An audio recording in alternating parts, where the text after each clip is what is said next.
What the haters talking about?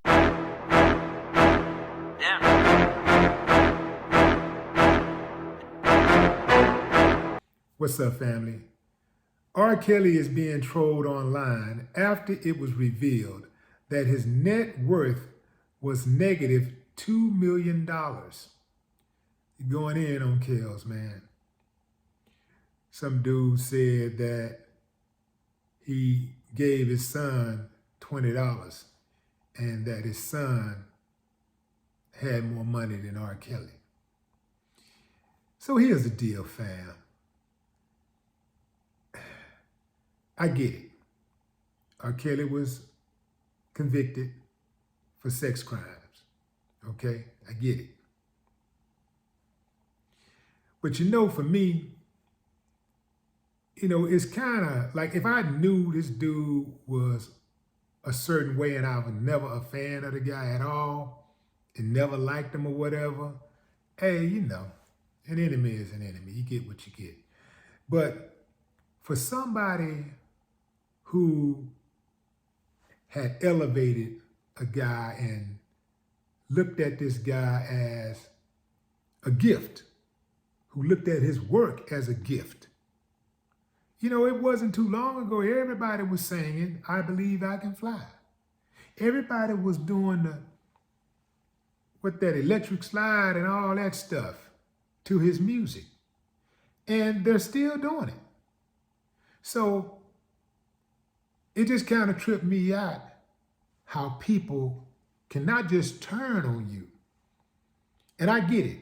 If R. Kelly did what he's accused of doing, he deserved to be punished. But I just find it odd how people can be all the way with somebody one moment and then all the way against them the next. I can see saying, okay, I ain't gonna mess with him no more. I'm done with him. I ain't rocking with dude no more like that. But to get online and make fun of the dude and disparage a man, kick a man while he's already down, it's a person that you supported and not at there on their ass, you kick them while they're down, I'm just not built like that, fam. To be clear, I'm not defending R. Kelly. I'm saying if he's guilty of what they're saying he did, he deserves whatever he gets. I'm saying that if I've supported somebody in the past and they fall on hard times, they go through a rough patch, whatever it may be about, I'm not going to go out of my way to disparage that person and kick them while they're down. I'm just not built like that. Now, having said that, let's get to these finances. At one point in my career, things got bad financially. Well, actually a couple times in my career, things got bad financially. The first time it happened, my accountant, I tried to get him on the phone. He stopped answering the phone. Couldn't get him on the phone. He was just about a 45-minute drive from Houston. So one day, I finally just drove out to his house, to his office. I drove out to his office. I'm in Houston, he's in Clear Lake. So I drive out to his office. Roll up on him. Because every time I call, it's he's not here, he's not here. Then one time I know that fool answered the phone and then hung up. So I was like, I drive out there. The secretary surprised to see me. And I do one of those movie moves. I beeline straight to his office, like, oh yeah, you right here. Walk right on in, right? She's like, hey, wait a minute, how's it? Walked on in. What's up, man? I need to get my records. Because all I was trying to do was get my tax records. But it was like, as soon as he saw the money getting funny, he cut off just like that. The whole time the money was coming in, it was like, yeah. Get him on the phone like that, fam. He called right back. Money coming in, everything good. If I needed an advance before the money came in, he'd be like, oh yeah, no problem. We're friends. be careful about that, accepting that we're friends and stuff from people that you really haven't done friend type stuff with. And they're talking about your friends. Like, you ain't never been to their house.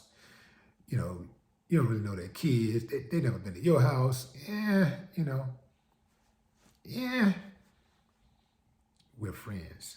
I can understand, that, if you really,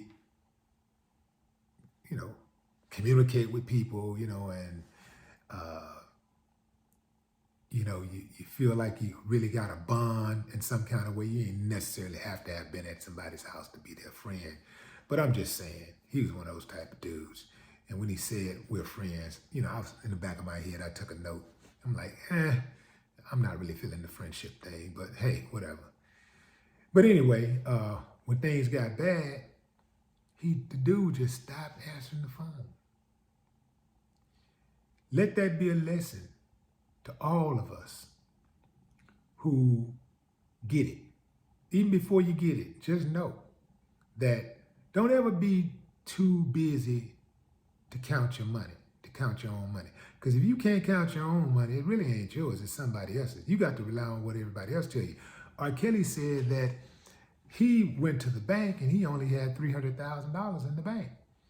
And he didn't even really know what to do because he never went to the bank for himself. He was relying on other people to do it. And then as he sat in jail, waiting on his trial, he said that people that he trusted just kind of ran through his money. And, R. Kelly wrote so much music, I'm not sure that he owns his masters, but even if he don't own his masters, I'm sure he owns some percentage of the songwriting, right? So he gets royalty checks. I can't, there's no way possible he don't get royalty checks. He gets royalty checks. So R. Kelly is not flat broke. On a personal note, I don't see R. Kelly spending 15, 20 years in prison. I just don't see that happening. Not in America. American justice is very inconsistent. And I wouldn't be surprised if the verdict got overturned. Anything could happen. And I also don't see R. Kelly's music disappearing from the face of the earth. That music was great music, independent of R. Kelly's behavior. That was some of the best music ever made. And that music is not just going to go away. I suspect that after the coast clears, after the smoke clears, his music will start back being added in perhaps commercials, movies, on the radio. That music is no way possible they're going to be able to keep that music off the air forever. No way possible. That music is going to live on forever. In fact, it'll be around far longer than any of us will. That's guaranteed. But what say you, fam? Think the music will outlast us? Or you think it's a wrap? Drop a comment. No more talk. What the haters talking about? Yeah.